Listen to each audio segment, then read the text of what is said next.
Drumsticks. Drumsticks কথা বললেই অনেকের মুখে জিভে জল এসে যাবে, কারণ আমরা খাবার বুঝছি, মানে লেগ পিস, সেইটা আমরা বুঝছি। কিন্তু এবার যদি আপনাদের বলি যে ড্রামস্টিক্স শুধু খাবার নয়, ড্রামস্টিক্স কিন্তু একটি ফুলকেও বোঝায়। ফুলটি দেখতে একদম ড্রামস্টিক্সেরই মতন এবং পুরো একটি হলুদ রঙের হয়, গ্লোবের আকারে হয়, আর দেখে পুরো মনে হবে যেন ড্রামস্টিক্স, সেই কারণে এই রকম নামকরণটি করা হয়েছে।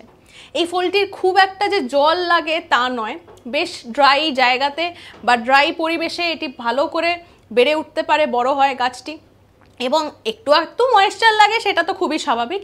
কিন্তু হ্যাঁ, এ খুব ইউনিক দেখতে, আর এর কিন্তু মূলত এই ক্রাফট এই বা হাতের কাজের জন্য এই ফুলটি খুব ব্যবহার করা হয়। আর দেখতে পুরোপুরি ড্রামস্টিক্সের মতন হলুদ রঙের, গোল আকারে হয়, আর সেই ডাঁটিটির ওপর এমনভাবে থাকে দেখে যেন মনে হবে মাঠের ওপর কেউ ড্রামস্টিক্স পুঁতে রেখেছে। এইরকম নানা আপডেটস রয়েছে আপনাদের জন্য। কেমন লাগলো কমেন্ট সেকশনে কিন্তু লিখে জানাতে ভুলবেন না। লাইক, শেয়ার, সাবস্ক্রাইব করুন এবং সঙ্গে রাখুন আজ তাক বাংলাকে।